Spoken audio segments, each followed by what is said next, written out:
قرآن شریف کا نزول ایک ایسا بابرکت اور عظیم واقعہ ہے جو پوری انسانیت کے لیے ہدایت، رحمت اور نور بن کر آیا۔ یہ نزول حضرت محمد صلی اللہ علیہ وسلم پر ہوا جو آخری نبی اور رسول ہیں۔ نزول قرآن کا آغاز رمضان المبارک کی مبارک راتوں میں سے ایک رات یعنی لیلۃ القدر میں ہوا، جب حضرت جبرائیل علیہ السلام پہلی وحی لے کر غار حرا میں تشریف لائے۔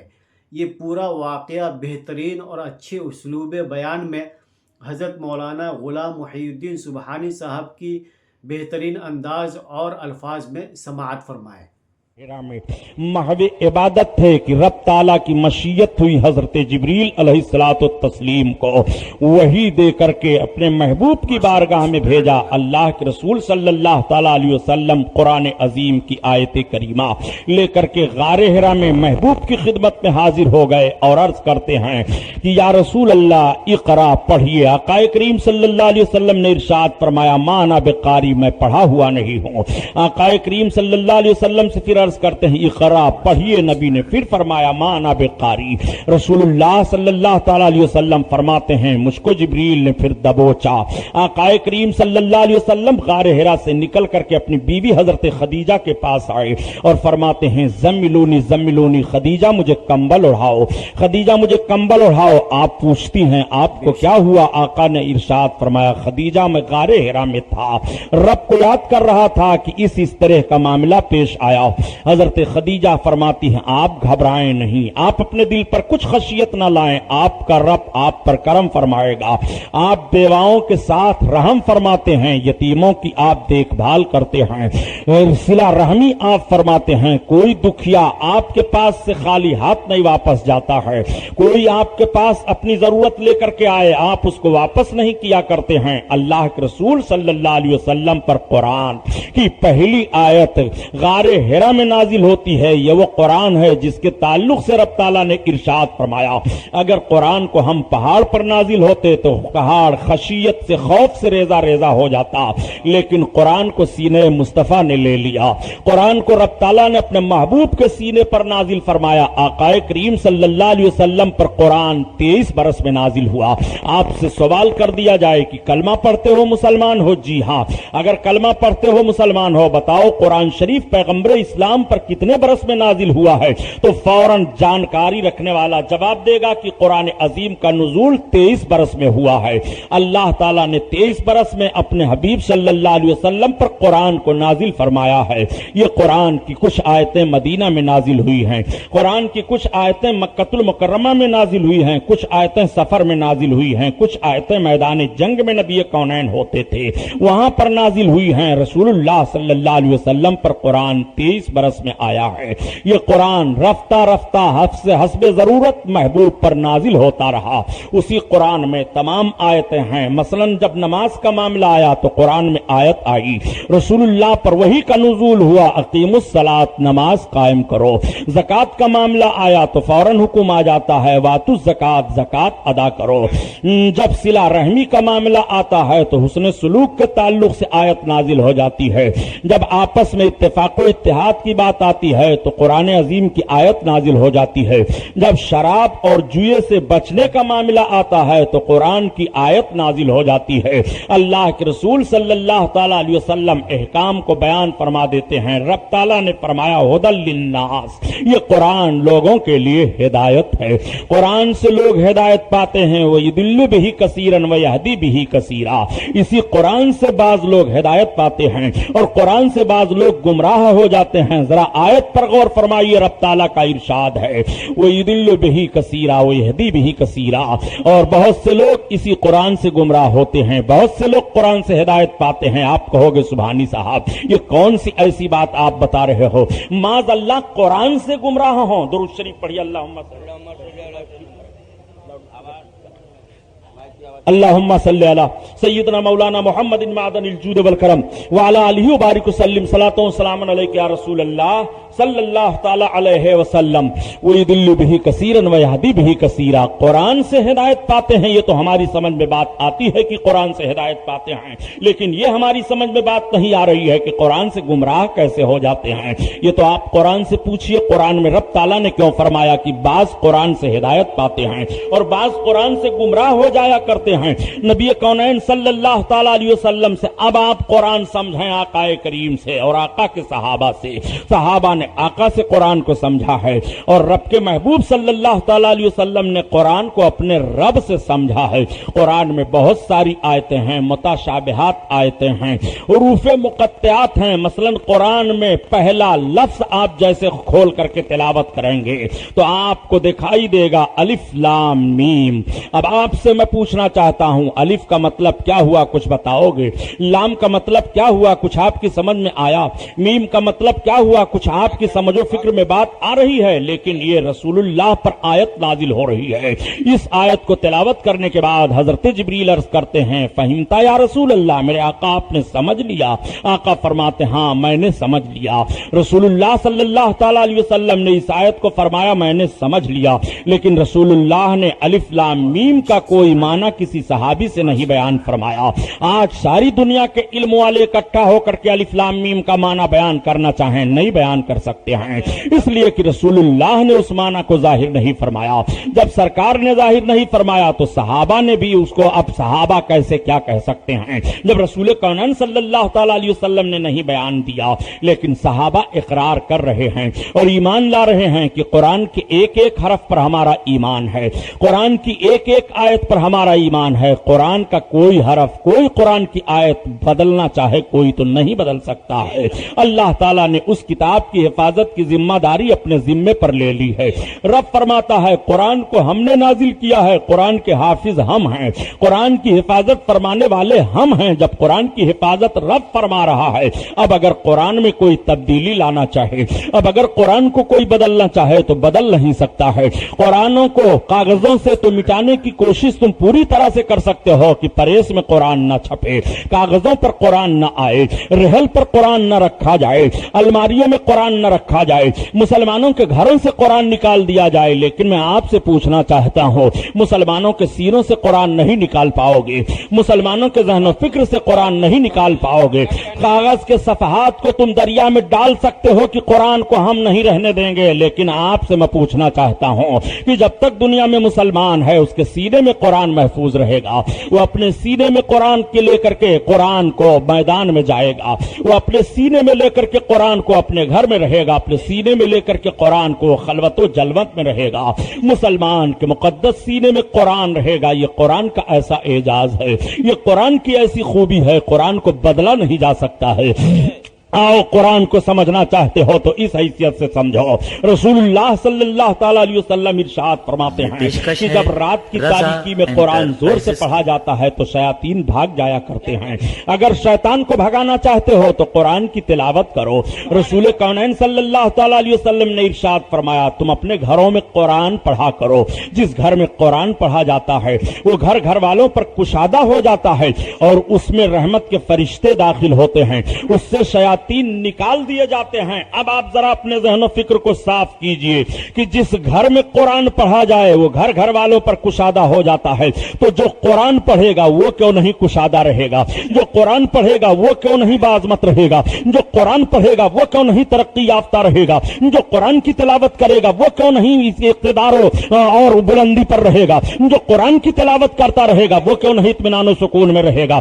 جس مکان میں قرآن پڑھا جائے وہ مکان گھر والوں پر کشادہ ہو جاتا ہے، تو جس سینہ میں قرآن رہے گا وہ سینہ بھی کشادہ رہے گا. اسے کوئی خوف نہیں ہوگا، اسے کوئی ہراس نہیں ہوگا، اسے کوئی نا امیدی نہیں ہوگی. آپ ذرا بات کو سمجھتے چلیں تاکہ آپ کا ذہن صاف ہو جائے. نبی کونین ارشاد فرماتے ہیں رحمت کے فرشتے اس گھر میں داخل ہوتے ہیں. جس گھر میں رحمت کے فرشتے داخل ہوں قرآن پڑھا جائے. قرآن مکان میں پڑھو تو رحمت کے فرشتے داخل ہوں. جو قرآن پڑھے گا اس کی حفاظت فرشتے فرماتے ہیں. جو قرآن پڑھے گا فرشتے اس کی نگرانی نگرانی فرمایا کرتے ہیں. چنانچہ آپ کو میں بتاتا چلوں, آپ کے کندھے پر 2 فرشتے ہیں جو آپ کی نیکیاں لکھتے ہیں اور برائیاں لکھتے ہیں. ایک کی ڈیوٹی ہے وہ نیکی لکھتا ہے, دوسرے کی ڈیوٹی ہے وہ برائی لکھتا ہے. لیکن جب آپ مر جاتے ہیں تب یہ فرشتے کہاں جاتے ہیں؟ کیا آپ نے یہ سوال کبھی کسی عالم سے کیا کہ سبحانی صاحب ہمیں یہ بتائیے, ہمارے کندھے پر تو دونوں فرشتے لکھ رہے ہیں نیکیاں اور برائیاں, لیکن جب ہماری زندگی ختم ہو جاتی ہے تب ان فرشتوں کی کیا ڈیوٹی ہوتی ہے, یہ کہاں جاتے ہیں؟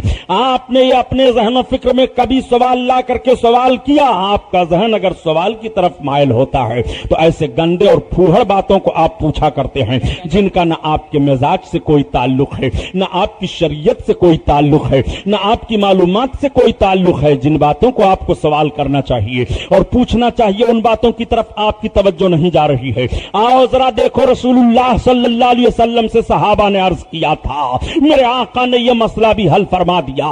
آقا کریم ارشاد فرماتے ہیں کہ جب بندے کا انتقال ہوتا ہے تو نیکی اور بدی لکھنے والے دونوں فرشتے رب کی بارگاہ میں حاضر ہوتے ہیں اور عرض کرتے ہیں, پروردگار میں تیرے بندے کی نیکی اور برائی لکھ رہا تھا, اب وہ انتقال کر گیا ہے, میرے مولا اب ہم یہیں رہیں, تیری تمہید کریں, تیری تقدیس کریں, تیرے حمد کو بیان کریں. رب تعالیٰ فرماتا ہے, میرے فرشتوں جہاں تم آئے ہو یہاں پر میری تعریف کرنے والے بہت ہیں, پورا ہے تعریف کرنے والوں سے کوئی کمی نہیں ہے. فرشتے عرض کرتے ہیں, یا اللہ تو ہم زمین پر لوٹ جائیں تیری تعریف کریں. رب فرماتا ہے, زمین بھی بھری ہوئی ہے میری تعریف کرنے والی مخلوق سے. فرشتے عرض کرتے ہیں, مولا ہم کہاں جائیں؟ رب فرماتا ہے, میرے فرشتے تم میرے بندے کی قبر پر لوٹ جاؤ اور اس کی قبر پر رہ کر کے میری تعریف و تمہید قیامت تک کرتے رہو. وہ فرشتے لوٹ جاتے ہیں اور اس کی قبر پر رحمت کے فرشتے حاضر ہوتے ہیں نیکی بدی لکھنے والے, اور رب کی تعریف کرتے ہیں. جس مرد مومن کی قبر پر رب کی تعریف فرشتے کر رہے ہوں وہ مرد مومن کی قبر کیسی ہوگی؟ رسول اللہ صلی اللہ تعالی علیہ وسلم نے ارشاد فرمایا, مرد مومن جب اپنی قبر میں جاتا ہے تو 70 گز تک اس کی قبر سبزہ زار بنا دی جاتی ہے. اس کے قبر کی نگرانی فرشتے کر رہے ہیں, اس کی قبر پر فرشتے اس کی حفاظت کی دعا مانگ رہے ہیں, اس کی مغفرت کی دعا مانگ رہے ہیں. آپ اپنے ذہن و فکر کو حاضر کیجئے اور سمجھنے کی کوشش کریں, جس گھر میں قرآن پڑھا جائے اس گھر میں رحمت کے فرشتے داخل ہوتے ہیں. جو قرآن پڑھے اس کے قبر کی حفاظت فرشتے کرتے ہیں, جو قرآن پڑھے اس کی حفاظت فرشتے کرتے ہیں, جو قرآن پڑھے اس کے راستے کی حفاظت فرشتے کرتے ہیں, جو قرآن پڑھے اس کے مال کی حفاظت فرشتے کرتے ہیں, جو قرآن پڑھے فرشتے اس کی ہر حالت میں نگرانی فرماتے ہیں. رب کا کتنا کرم ہے, یہ قرآن کی برکت ہے, یہ قرآن کی عظمت ہے. نعرہ تکبیر, نعرہ رسالت, مذہب اسلام, مسلک اعلی حضرت علامہ سبحانی صاحب قبلہ. آپ ذرا غور فرمائیے, قرآن کا معاملہ کیا ہے؟ قرآن عظیم کی آیتوں کو تلاوت کرو, قرآن کی آیتوں کو آپ سمجھیں یا نہ سمجھیں مگر پڑھتے رہیں, آپ کو وہی ثواب ملے گا جو سمجھنے والے کو ملتا ہے, اور جو نہیں سمجھ پاتا ہے قرآن کی تلاوت کرتا ہے وہی ثواب اس کو بھی ملتا ہے. جس گھر میں قرآن پڑھا جاتا ہے وہ گھر گھر والوں پر کشادہ ہو جاتا ہے, رحمت کے فرشتے داخل ہوتے ہیں, شیاطین نکال دیے جاتے ہیں. ذرا رسول کونین صلی اللہ علیہ وسلم کے فرمان پر آپ غور تو فرمائیے, جس گھر میں قرآن پڑھا جائے شیاطین نکال دیے جائیں. میں آپ سے پوچھنا چاہتا ہوں, جس ملک میں قرآن پڑھا جائے شیطان اس ملک میں مسلمان پر غلبہ حاصل کر پائے گا؟ جس ملک میں قرآن کی تلاوت ہو کیا اس ملک میں برکت نہیں ہوگی؟ جو ہندوستان میں قرآن پر پابندی لگانے کی کوشش کر رہے ہیں, میں ان سے پوچھنا چاہتا ہوں, کیا قرآن کو ہندوستان سے تم نکال کر کے اور ہندوستان میں برکت کا ماحول دیکھ پاؤ گے؟ قرآن یہاں سے ہٹا کر کے تم اطمینان و سکون کا سانس لے پاؤ گے؟ نہیں نہیں پیارے, قرآن کو جو پڑھتا ہے اس کا گھر کشادہ ہوتا ہے, جو قرآن کو پڑھتا ہے اس کے گھر میں رحمت کے فرشتے آتے ہیں. جس ملک میں قرآن کی تلاوت ہو اس ملک میں رحمت و برکت کی برسات ہوگی. جس ملک میں قرآن کی تلاوت ہو امن و امان کا چراغ جلے گا. جس ملک میں قرآن کی تلاوت ہو فتنہ فساد ختم ہوگا. جس ملک میں قرآن کی تلاوت ہو بے حیائیاں اور برائیاں ختم ہوں گی. جس ملک میں قرآن کی تلاوت ہو وہ سوسائٹی اچھی رہے گی. جہاں پر قرآن کی تلاوت ہو معاشرہ اچھا ہوگا. قرآن کی تلاوت ہوتی رہے تو ملک کی حفاظت فرشتے کریں گے. اگر ملک کی حفاظت چاہتے ہو تو ملک کے گوشہ گوشہ میں قرآن کی تلاوت کروانی چاہیے اور قرآن پڑھنا چاہیے تاکہ برکت حاصل ہو. جس گھر میں قرآن پڑھا جاتا ہے اس گھر میں رحمت کے فرشتے داخل ہوتے ہیں, شیاطین نکال دیے جاتے ہیں. آپ ذرا غور فرمائیں. اور رسول اللہ صلی اللہ علیہ وسلم نے کیا ارشاد فرمایا؟ جس گھر میں قرآن نہیں پڑھا جاتا ہے وہ گھر والوں پر تنگ ہو جاتا ہے. آپ اپنے گھر کا جائزہ لیجئے, آپ تنگیوں کی شکایت کیوں کر رہے ہیں؟ کیا رسول اللہ صلی اللہ تعالی علیہ وسلم نے آپ کو زندگی کا کشادہ ماحول آقا نے نہیں عطا فرمایا ہے؟ آپ کا گھر ٹیلی ویژن کے لیے تو نہیں ہے, آپ کا گھر سرکس کے لیے تو نہیں ہے, آپ کا گھر بے حیائی اور برائی کا اڈا بننے کے لیے تو نہیں ہے. آپ اپنے گھر کا مزاج سمجھیے. نبی کونین فرماتے ہیں جس گھر میں قرآن کی تلاوت نہیں ہوتی ہے وہ گھر والوں پر تنگ ہو جاتا ہے. تنگ ہونے کا مطلب یہ کہ اس گھر میں جتنے لوگ رہتے ہیں پریشان رہتے ہیں, اس گھر میں جتنے لوگ رہتے ہیں معاشی طور پر انہیں دقتوں کا سامنا کرنا پڑتا ہے, اس گھر میں جتنے لوگ رہتے ہیں گھر سے لطف اندوز نہیں ہو پاتے, اس گھر میں جتنے لوگ رہتے ہیں بیماریوں کے شکار رہتے ہیں, کوئی نہ کوئی مصیبت آتی رہتی ہے. گھر کی تنگی کا مطلب یہی ہوتا ہے. اللہ کے رسول ارشاد فرماتے ہیں اس گھر سے رحمت کے فرشتے نکل جاتے ہیں. جس گھر سے رحمت کے فرشتے نکل جائیں کیا گھر وہ سکون میں رہے گا یا گھر والے سکون میں رہیں گے؟ نہیں. آپ اپنے ذہن و فکر سے خود فیصلہ فرما لیجئے. اللہ کے رسول صلی اللہ تعالی علیہ وسلم نے کتنا بہترین ضابطے حیات مرتب فرمایا ہے. میرے سرکار صلی اللہ تعالی علیہ وسلم نے جیون میں اطمینان و سکون لانے کے لیے کیسا عظیم الشان قانون عطا فرمایا ہے. آپ ذرا غور فرمائیں کہ جس گھر میں قرآن کی تلاوت نہیں ہوتی ہے رحمت کے فرشتے نکل جاتے ہیں. آقا ارشاد فرماتے ہیں کہ اس گھر میں شیاطین داخل ہوتے ہیں. جس گھر میں قرآن نہیں پڑھا جاتا شیطان داخل ہوتا ہے. شیطان نہیں بلکہ شیاطین داخل ہوتے ہیں. کئی شیطان داخل ہوتے ہیں. ایک شیطان کسی کو پریشان کرنا شروع کر دے تو اس کا حال کیا ہوگا؟ شیاطین جہاں پر داخل ہوں پھر اس کا حال کیا ہوگا؟ آؤ دیکھو. شیطان کے تعلق ہی سے تو رب کا فرمان ہے کہ ان الشیطان للانسان عدو مبین. شیطان انسان کا کھلا دشمن ہے. اب اگر شیطان کو انسان بھگانا چاہتا ہے تو رسول اللہ وہ فارمولہ عطا فرما رہے ہیں قرآن کی تلاوت کرو. جب قرآن کی تلاوت ہوگی تو شیطان بھاگے گا. وہ قرآن عظمت والا قرآن ہے جس قرآن کو صحابہ کتنی دل جمعی کے ساتھ اور اطمینان کے ساتھ تلاوت فرماتے تھے. حضرت ابوبکر صدیق رضی اللہ تعالیٰ عنہ قرآن زور زور سے پڑھ رہے ہیں. کسی نے عرض کیا عمر بن خطاب قرآن کو زور سے پڑھتے ہو؟ آپ فرماتے ہیں ہاں میں قرآن کو زور سے اس لیے پڑھتا ہوں تاکہ لوگ سنیں اور لطف حاصل کریں, برکت لیں اور شیطان بھاگے. میں شیطان کو بھگانے کے لیے زور سے تلاوت کرتا ہوں. حضرت ابوبکر صدیق سے سوال ہوا ابو بکر ابن قحافہ آپ قرآن کو آہستہ تلاوت فرماتے ہیں؟ آپ کہتے ہیں ہاں میں آہستہ پڑھتا ہوں, اپنے رب کو مناتا ہوں, اپنے آپ کو سناتا ہوں. اللہ کے رسول کی بارگاہ میں پیش کیا گیا تو آقا فرماتے ہیں ابو بکر تم کچھ زور سے قرآن پڑھا کرو اور عمر بن خطاب کچھ تم آہستہ قرآن کو پڑھا کرو. آقا کریم صلی اللہ تعالی علیہ وسلم نے قرآن پڑھنے کا طریقہ بھی بتا دیا, قرآن کیسے تلاوت کیا جائے, کس طرح سے لوگ قرآن کی تلاوت کیا کرتے تھے. میدان جنگ میں ہیں جب بھی قرآن نہیں تلاوت کرنا چھوڑتے ہیں. غربت و افلاس کے ماحول میں ہیں جب بھی قرآن کی تلاوت وہ نہیں چھوڑتے ہیں. وہ ہر موڑ پر قرآن تلاوت فرماتے ہیں اور جب قرآن تلاوت فرماتے ہیں تو ان کو اطمینان و سکون مل جاتا ہے. ہم اور آپ جس مسلک پر چلتے ہیں حضرت امام اعظم ابو حنیفہ رحمۃ اللہ تعالی علیہ کی تقلید کرتے ہیں. امام اعظم ابو حنیفہ رحمۃ اللہ تعالی علیہ جن کا مزار مقدس کوفہ میں ہے ان کو امام اعظم کہا جاتا ہے. چاروں اماموں میں سب سے بڑے امام ہیں حضرت امام اعظم ابو حنیفہ. آج کچھ لوگ چاروں اماموں میں سے کسی امام کی تقلید نہیں کرتے, وہ خود امام بنے بیٹھے ہیں. وہ کہتے ہیں ہم سب کچھ سمجھتے ہیں. بغیر اماموں کی تقلید کے نہ تو اس دور میں قرآن سمجھ سکتے ہو نہ حدیث سمجھ سکتے ہو. یہ تمہارا فریب ہے, تمہارا جھوٹ ہے. تم رسول اللہ صلی اللہ تعالی علیہ وسلم کی حدیثوں پر بغیر اماموں کی مدد کے عمل نہیں کر پاؤ گے. تمہارے اندر اتنی صلاحیت نہیں ہے. اور اگر کہو کہ سبحانی صاحب وہ کیسے, تو کچھ ایسی حدیثیں میں آپ کے سامنے رکھوں گا کہ رات گزر جائے گی سورج نکل آئے گا لیکن تمہارے اندر اتنی ہمت نہیں ہے کہ ان حدیثوں پر تم عمل کر کے دکھا دو جب تک کسی امام کی مدد تم نہ لوگے. اماموں کی تقلید ہم کرتے ہیں. امام اعظم رحمت اللہ علیہ کی تقلید کر کے ہم حنفی کہلاتے ہیں. آپ سے سوال کیا جائے کہ آپ حنفی ہو؟ ہاں. ہم روزہ, نماز, حج و زکوٰۃ کے مسائل میں امام اعظم کے مقلد ہیں, ان کی تقلید کرتے ہیں. امام اعظم کا طریقہ عبادت کیا تھا؟ امام اعظم رحمت اللہ تعالی علیہ ایک دن رات میں قرآن کو ختم کیا کرتے تھے, بلکہ یہاں تک روایتوں میں بات آئی ہے کہ 24 گھنٹے کے اندر اندر حضرت امام اعظم ابو حنیفہ نے 60 قرآن کو تلاوت کر کے ختم کیا ہے. آپ اندازہ لگائیں کہ کس طرح امام اعظم قرآن کی تلاوت فرما رہے تھے، کس طرح سے امام اعظم قرآن کی تلاوت کر رہے ہیں. مہینہ گزر جائے، سال گزر جائے، ہم قرآن کی تلاوت نہیں کر پاتے. رمضان شریف کا مہینہ لگا تو ہم قرآن پڑھنے کے لیے بیٹھ گئے، ایک مہینہ قرآن پڑھتے رہے ہم، لیکن جب رمضان کا مہینہ رخصت ہوا تو قرآن ہم نے طاق پر رکھ دیا.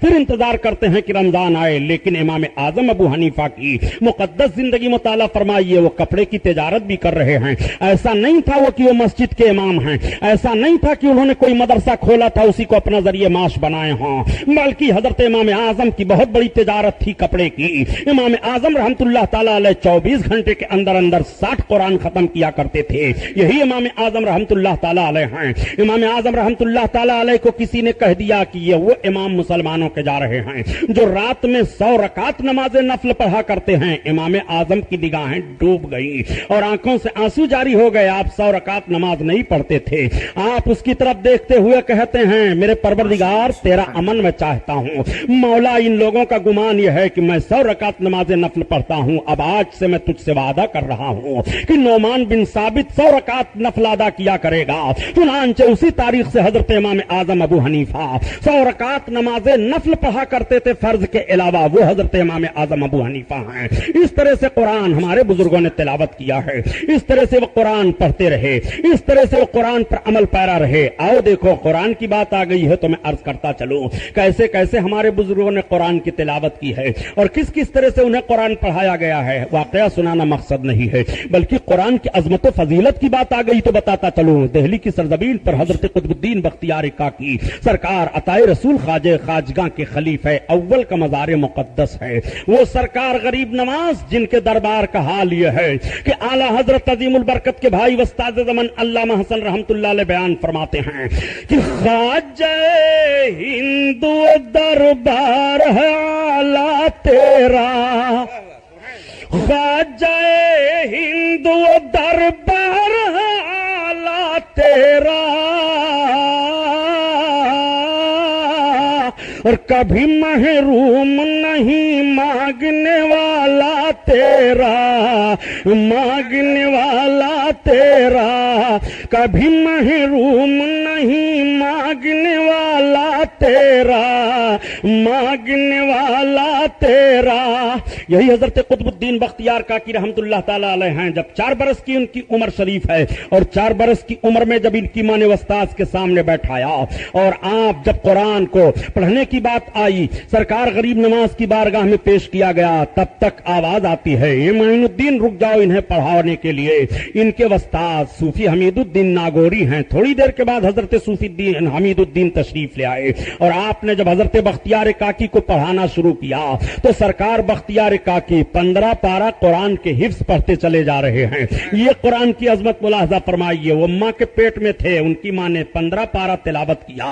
وہ 15 پارہ سن سن کر کے یاد کرتے چلے گئے. غوث اعظم رضی اللہ عنہ کے لیے بھی مشہور ہے کہ آپ بھی جب پڑھنے کے لیے گئے تو 17 پارہ قرآن کے حفظ سناتے چلے گئے. یہ قرآن کی عظمت ہے، یہ قرآن کی برکت ہے. ذرا ملاحظہ فرمائیے. اور قرآن کی عظمت کا معاملہ آپ کے سامنے میں رکھتا ہوا چلوں. آؤ دیکھو یہ سرکار محمود غزنوی ہیں جس محمود غزنوی پر الزام لگایا جاتا ہے کہ محمود غزنوی نے بھارت کو لوٹ لیا تھا، محمود غزنوی نے بھارت میں بہت غلط تلوار چلائی تھی، لوگوں پر ظلم و ستم کیا تھا. میں آپ سے پوچھنا چاہتا ہوں ذرا تاریخ کا جنازہ نہ نکالیے. تاریخ کا جنازہ نکال دینے پر تب قوموں میں تصادم ہو جاتا ہے. تاریخ کا جنازہ نکال دینے پر تب گروہی جھگڑے ہو جاتے ہیں. تاریخ کا جنازہ نکال دینے پر تب آپس میں انتشار پھیل جاتا ہے. تاریخیں جب غلط بیان کی جاتی ہیں تو اختلاف جڑ پکڑ لیتا ہے. تاریخیں جب غلط مرتب کی جاتی ہیں تو شخصیتوں کا خون ہو جایا کرتا ہے. تاریخیں غلط مت بیان کرو. محمود غزنوی نے ضرور ہندوستان پر حملہ کیا تھا لیکن ذرا حملے کی نوعیت ہمیں بتاؤ. کیوں ہندوستان پر محمود کو حملے کی نوعیت بتائی تھی؟ محمود غزنوی کو غزنی اگر ہندوستان سے دولت ہی لے جانے کا مقصد تھا تو پورا قبضہ ہو چکا تھا. وہ ہندوستان سے بھاگ کر کے نہیں جاتے اور ہندوستان کو پسند کرتے. لیکن تاریخ بتا رہی ہے کہ محمود رکے نہیں، چلے گئے تھے. آخر کیوں چلے گئے تھے محمود؟ ان کے حملے کا سبب کیا تھا؟ تو جب ہم تاریخی طور پر تحقیق سے جائزہ لیتے ہیں تو پتا چلا تھا کہ سومناتھ کے قلعہ میں ہر روز 388 کنیاؤں کی آبرو ریزی کی جاتی تھی، ان کی آہیں بلند ہو رہی تھی، ان کی چیخ و پکار بلند ہو رہی تھی۔ محمود کی تلوار تب چلی ہے۔ محمود غزنوی کا یہ کارنامہ بیان کرنا مقصد نہیں ہے، صرف ایک بات ان کی بیان کر دینا چاہتا ہوں، یہی محمود غزنوی ہیں۔ محمود غزنوی کے ایک دوست نے ان کی دعوت لی، وہ اپنے دوست کے وہاں کھانے کے لیے گئے۔ آپ اندازہ لگائیں اگر آپ کسی منتری کو یا کسی منسٹر کو اپنے وہاں مدعو کریں تو آپ کتنا اہتمام کریں گے۔ کمرہ سجا دیا جائے گا، ہال سجا دیا جائے گا، راستہ سنوار دیا جاتا ہے، اعلان ہو جاتا ہے ادھر سے منسٹر گزرنے والا ہے، ادھر سے منتری گزرنے والا ہے۔ سلطان ہند محمود غزنوی اپنے دوست کے وہاں دعوت کے لیے تشریف لے گئے۔ رات کا سناٹا ہے، دعوت کھائی جاتی ہے، آپ کے ساتھ جتنے لوگ تھے وہ سب دعوت کھا لیتے ہیں۔ اب یہ ہوا کہ یہاں سے رخصت ہوا جائے۔ دوست نے کہا اے سلطان آپ رات آج ہمارے ہی یہاں ٹھہر جائیں، آخر رات کا فاصلہ چل کر کے آپ کو جانا ہی ہے تو دن کے اجالے میں آپ سفر کرائیں تاکہ لوگ دیکھ لیں سے سلطان محمود غزنوی آئے تھے فلاں کے گھر۔ سلطان محمود غزنوی بات مان لیتے ہیں، ٹھہر گئے مکان پر اپنے دوست کے۔ جس کمرے میں محمود غزنوی کو ٹھہرایا گیا، جب محمود غزنوی کی نگاہ پڑتی ہے تو محمود نے دیکھا کہ قرآن طاق میں رکھا ہوا ہے۔ حضرت محمود غزنوی سوچنے لگے کہ اگر میں سوتا ہوں تو قرآن طاق میں رکھا ہوا ہے، کل قیامت کے دن رب تعالیٰ نے مجھ سے سوال کر دیا محمود تو کمرے میں سو رہا تھا، میرا قرآن رکھا ہوا تھا، میں کیا جواب دوں گا اپنے رب کو؟ لاؤ میں قرآن یہاں رکھا ہوا ہے، کمرہ بدل دوں، دوسرے کمرے میں لیٹ جاؤں؟ تب تک پھر دل نے جواب دیا محمود تم قرآن کی بنیاد پر دوسرا کمرہ بدل رہے ہو اور قرآن کی بنیاد پر جا رہے ہو۔ تمہارے رب نے اگر سوال کر دیا کہ محمود تو قرآن کی بنیاد پر دوسرے کمرے میں آرام کرنے کے لیے چلا گیا تھا تو تو جواب اپنے رب کو کیا دے گا؟ دیکھو ذرا اپنے رب کو جواب دینے کا محاسبہ اپنے نفس سے سلطان کر رہے ہیں۔ آج ہمارا اور آپ کا ذہن و فکر ہے کہ دن رات ہم تجارت میں لگے رہتے ہیں، لیکن کبھی بھی ہم نے اپنے نفس کا محاسبہ نہیں کیا ہے، کبھی بھی ہم نے اپنے زندگی کی صبح و شام کو شمار میں لے کر کے یہ نہیں سوچا ہے مجھے رب کو حساب دینا ہے، میں پانی پی رہا ہوں مجھے حساب دینا ہے، میں کھانا کھا رہا ہوں مجھے حساب دینا ہے، میں راستہ چل رہا ہوں مجھے حساب دینا ہے، میں آنکھوں سے دیکھ رہا ہوں مجھے حساب دینا ہے، میں کپڑے پہن رہا ہوں مجھے حساب دینا ہے، حساب کا دن متعین ہے۔ کبھی آپ نے اپنی زندگی کا محاسبہ کیا کہ نہیں؟ آؤ دیکھو سلطان ہند محمود غزنوی اپنے زندگی کا محاسبہ کرتے ہوئے کہتے ہیں اے محمود تجھے جواب دینا پڑے گا، قیامت کے دن تو قرآن کی بنیاد پر آرام کرنے کے لیے دوسرے کمرے میں چلا گیا تھا، پھر کیا کروں؟ فوراً ایمانی جوش نے فیصلہ دیا محمود وضو کر لو اور وضو کر کے قرآن کی تلاوت ہی کرتے رہو۔ محمود اٹھے، وضو کیا اور وضو کرنے کے بعد بیٹھ گئے، قرآن کی تلاوت کر رہے ہیں۔ رات کی تاریکی ہے، رات کا سناٹا ہے، قرآن کی تلاوت ہو رہی ہے، آنکھوں سے آنسو جاری ہیں۔ محمود صبح کا سفیدہ نمودار ہوا، مؤذن کے اذان کی آواز آئی، نماز کی تیاری میں لگ گئے، قرآن کو رکھ دیا۔ لیکن یہی محمود غزنوی جب انتقال فرماتے ہیں تو مرد صالح نے خواب میں دیکھا، پوچھا محمود تجھ کے تیرے ساتھ تیرے رب نے کیا کیا؟ تو محمود نے کہا مجھ کو میرے رب نے بخش دیا۔ محمود کس نے کسے تیری مغفرت ہوئی ہے؟ تو محمود نے کہا جب میں اپنے دوست کے وہاں دعوت کھانے کے بعد رات میں قرآن کی تلاوت کیا تھا تھوڑی دیر تک، اسی خلوص اور تلاوت کے صدقے میں رب نے مجھے بخش دیا، میری مغفرت ہو گئی ہے۔ پتہ یہ چلا کہ خلوص سے قرآن کی تلاوت مغفرت کی ضمانت ہے، رات میں قرآن کی تلاوت خلوص سے بخشش کی ضمانت ہے۔ قرآن پڑھا کرو، یہ سلطان محمود ہیں، قرآن پڑھ رہے ہیں۔ اور آؤ جب کہہ دیا کرتے ہو کہ سبحانی صاحب آخر ہمیں کبھی اقتدار ملے گا کہ نہیں، ہم کبھی وقار کی نگاہوں سے دیکھے جائیں گے کہ نہیں، آخر روڈوں پر ہمیں کیوں کچلا جا رہا ہے؟ مادیت ترقی کر گئی ہے، کیا مادیت میں مسلمانوں نے ترقی نہیں کی ہے؟ ضرور مسلمانوں نے کی ہے۔ مسلمان ہنر میں کسی سے کم نہیں ہیں، مسلمان ذہن و فکر کے عروج و ارتقاء میں کسی سے کم نہیں ہیں، لیکن مسلمانوں نے اپنے رسول کونین صلی اللہ تعالی علیہ وسلم کی مقدس زندگی کا پیغام چھوڑ دیا ہے، اور اپنے آقا سے جو عشق ہونا چاہیے اس عشق پر انہوں نے تیر چلانا شروع کر دیا ہے۔ یہی محمود غزنوی ہیں۔ محمود غزنوی کا ذرا اس واقعہ کو سن کر کے اندازہ لگاؤ کہ انہیں رسول اللہ سے عشق کیسا ہے۔ یہی محمود غزنوی ہیں۔ محمود غزنوی بیٹھے ہوئے ہیں کہ اپنے وزیر کے لڑکے کو بلاتے ہیں، اے محمد یہاں آؤ، اے محمد یہ کام کر لو، اے محمد وہاں چلے جاؤ۔ لیکن ایک روز اچانک محمود غزنوی نے اپنے وزیر کے لڑکے کو پکارا، اے ایاز کے لڑکے ادھر آ جا۔ تب تک وزیر چونک پڑا کہ بادشاہ تو ہر روز میرے بچے کا نام لیا کرتے تھے، لیکن آج وجہ کیا ہے کہ میرے بیٹے کا نام نہیں لیا اور میرے نام کے ساتھ میرے بچے کو پکارا ہے؟ اے ایاز کے لڑکے یہاں آ۔ شہزادے کو اس طرح سے پکارنا ضرور کوئی مصلحت ہے۔ ایاز نے پوچھ لیا، اے سلطان، ہر دن تو آپ ہمارے بچے کا نام لیا کرتے تھے، لیکن آج آپ نے میرے بچے کا نام نہیں لیا، میرے نام کے ساتھ کیوں پکارا؟ تب تک سلطان کی آنکھیں بھیگ گئیں، آنکھوں سے آنسو جاری ہو گئے، اس کے بعد لب پر مسکراہٹ آ جاتی ہے۔ اے ایاز، تم مجھ سے پوچھ رہا ہے کہ میں نے تیرے بچے کا آج نام کیوں نہیں لیا؟ سن، جب میں ہر روز تیرے بچے کا نام لیتا تھا تو میں وضو کے ساتھ رہتا تھا، اس لیے کہ تیرے بچے کا نام میرے سرکار کے نام پر محمد ہے۔ آج اچانک مجھے ضرورت پڑ گئی، میرا وضو نہیں تھا، تو میں بغیر وضو کے تیرے بچے کا نام لینا ادب کے خلاف سمجھا، اس لیے میں نے تیرے نام سے پکارا ہے۔ قوت عشق سے ہر پست کو بالا کر دے اور دہر میں اس میں محمد سے اجالا کر دے۔ میں نجدی ذہن فکر رکھنے والے ناجائز اولادوں سے پوچھنا چاہتا ہوں کہ محمود غزنوی کا عشق رسالت ملاحظہ کرو اور تیرا قلم کیسے چلا کہ جس کا نام محمد یا علی ہے، انہیں کسی چیز کا اختیار نہیں ہے۔ ایسا قلم توڑ دینا چاہیے، ایسی کتاب جلا دینی چاہیے، ایسے مولوی کا ہاتھ کاٹ لینا چاہیے، ایسے ذہن و فکر رکھنے والوں کے ذہن و فکر پر آگ لگا دینی چاہیے۔ قوت عشق سے ہر پست کو بالا کر دے اور دہر میں اس میں محمد سے اجالا کر دے۔ یہ ذہن و فکر لے کر کے چلو، تب تمہیں کامیابی ملے گی۔ عشق رسالت کی یہ روشنی لے کر کے چلو، تب تمہارے قدم قدم پر فتح و کامرانی بوسے لیتے دکھائی دیں گے، اور تمہارے لیے بھی کہا جائے گا کہ فطرتیں آزاد ہوں اور قدرتیں پھر ساتھ ہوں۔ بات بس اتنی سی ہے، مسلم بن جائے کوئی۔ یہ تو بات سنن آ گئی تھی۔ نعرہ رسالت، مذہب اسلام، فیضان قرآن، علامہ غلام محی الدین صاحب قبلہ سبحانی۔ یہ تو بات آ گئی تھی جو میں نے آپ سے عرض کر دیا، بات چل رہی ہے قرآن کی۔ یہ قرآن ایسا قرآن ہے، قرآن کی تلاوت کرنے والوں کو جو فائدہ ملا ہے بتاؤں؟ ذرا اسے ہندوستان کی تاریخ کا جائزہ لے لیجئے، واقعہ سنانا مقصد نہیں ہے۔ آج جو لوگ قرآن میں ہندوستان میں قرآن پر پابندی لگانے کی سوچ رہے ہیں، وہ ذرا بھارت کی تاریخ پڑھیں، لکھنؤ کی تاریخ ہے۔ جب مسلمانوں کا اقتدار ختم ہوا، انگریزوں کا تسلط ہوا، یہاں کی سرکاری زبان فارسی تھی۔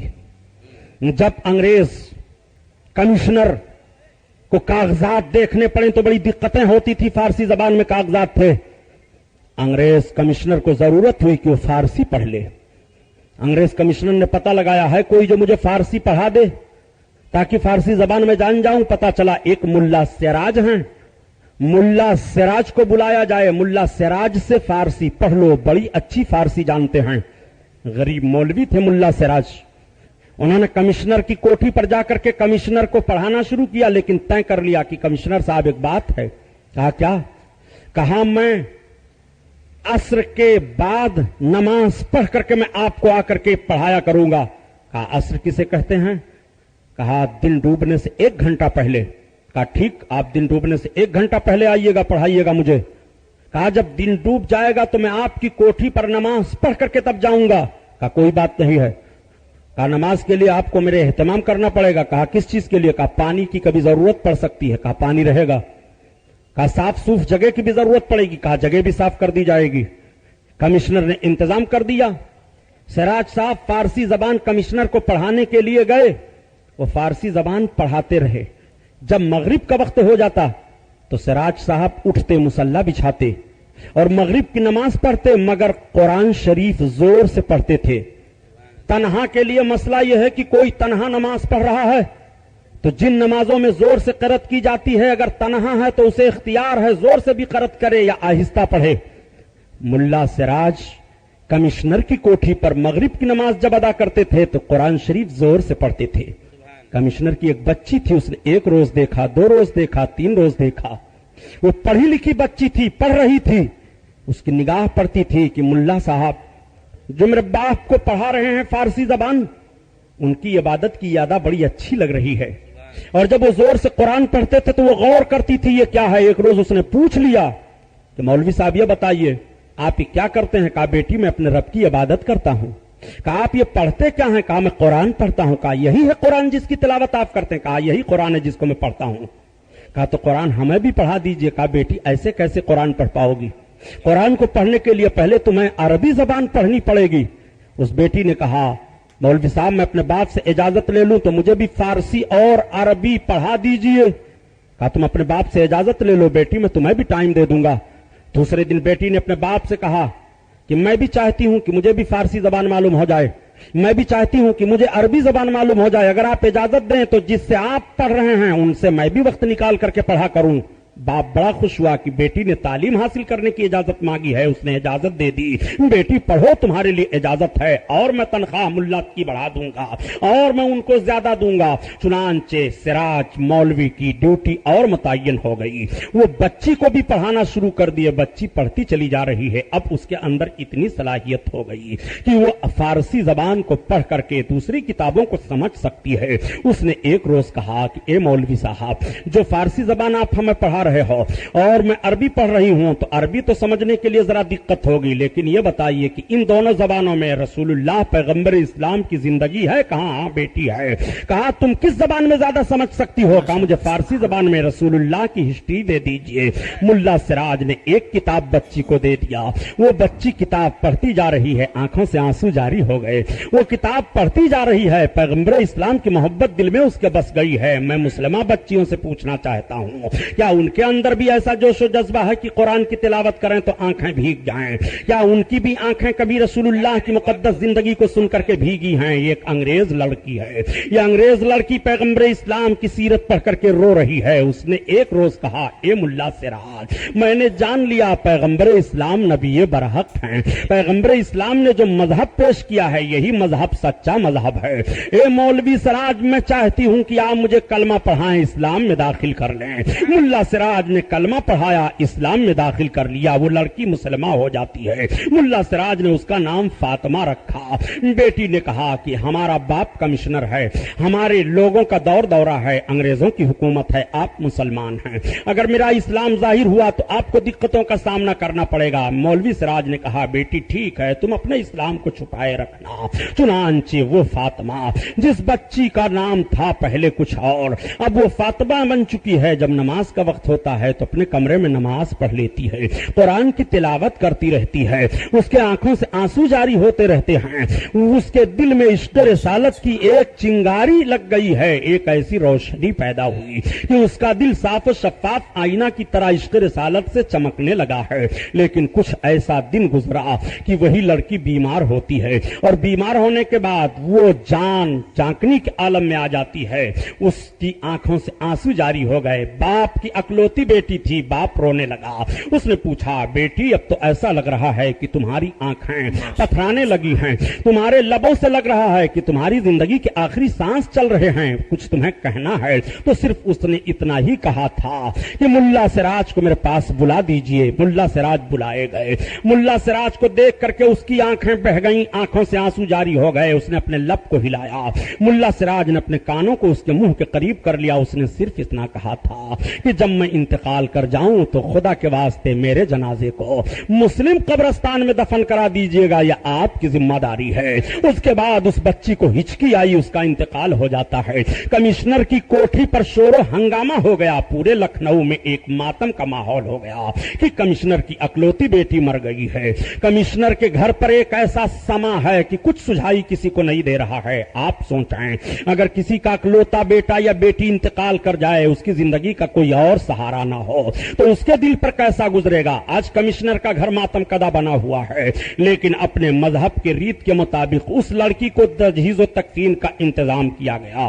ایک لکڑی کے تابوت میں اس کے جنازے کو رکھا گیا، قبرستان میں لے جا کر کے انگریزوں کے کھود کر کے قبر اس میں رکھ کر کے پتھر سے اس کی قبر کو ڈھک دیا گیا۔ لوگ چلے آئے، جب رات کی تاریکی آئی تو جوانوں کو ملا سراج نے بلایا، اے جوانوں، جس بچی کا انتقال ہوا ہے یہ بچی مسلمہ ہو چکی تھی، اس نے وصیت کی ہے کہ مجھے مسلم قبرستان میں دفن کیا جائے، اگر تم ہماری مدد کرو تو چلو اس کو قبر سے نکال کر کے رات کی تاریکی میں مسلم قبرستان میں دفن کر دیا جائے تاکہ اس کی وصیت پر عمل ہو جائے، ورنہ میں رب کو جواب کیا دوں گا۔ نوجوانوں نے کہا، ملا جی اگر آپ یہ بات پہلے بتائے ہوتے تو بھلے ہمیں اختلاف کرنا پڑتا، بھلے جھگڑے کی نوعیت پہنچ جاتی، لیکن اس لڑکی کا اسلام ظاہر کروایا جاتا، اور مری تھی تو مسلم قبرستان میں دن کے اجالے میں سورج کی روشنی میں دفن کیا جاتا۔ مذہب اسلام کا ماننے والا کبھی بھی مذہب اسلام سے خوف نہیں کرتا ہے۔ ملا سراج نے کہا اے نوجوانوں، میں تمہارے جوش کو مبارکباد پیش کرتا ہوں،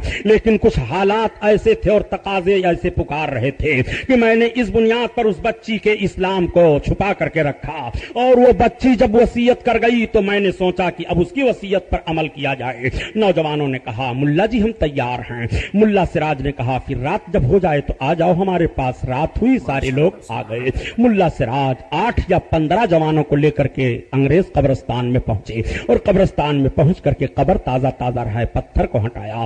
پتھر کو ہٹانے کے بعد دیکھ رہے ہیں کہ اس قبر میں اس بچی کی لاش نہیں ہے، اس کا تابوت نہیں ہے، بلکہ اس قبر میں ایک انگریز کے ہونے کے بجائے، ایک انگریز بچی کے تابوت کے ہونے کے بجائے ایک عربی کا جنازہ رکھا ہوا ہے، ایک عربی کی لاش رکھی ہوئی ہے۔ دنگ ہو گئے دیکھ کر کے، سوچنے لگے آخر اس کا جنازہ کہاں چلا گیا۔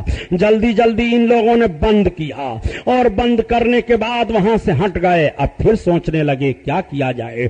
جب یہاں پر اس کا جنازہ آیا ہے عربی کا، تو عربی کو پتہ لگایا جائے۔ چنانچہ کچھ لکھنؤ کے لوگوں سے پتہ چلا کہ بارہ بنکی کی سرزمین پر ایک مرزا صاحب انتقال کر گئے ہیں، اور ان کے ساتھ ایک عربی تھا، وہ بھی انتقال کر گیا ہے۔ چنانچہ عربی کو رکھا گیا وہاں پر، اور اس کو بھی رکھا گیا ہے۔ نوجوانوں میں ایک تھا جوان جس نے کہا اے ملا سراج، میں پہچانتا ہوں اس عربی جوان کو، میں نے دیکھا ہے اس عربی جوان کو، لیکن تعجب یہ ہو رہا ہے کہ اس قبر میں عربی کی لاش آئی تو عربی جہاں رکھا گیا ہوگا وہاں پر ضرور لڑکی کی لاش گئی ہوگی، چلو پتہ لگایا جائے۔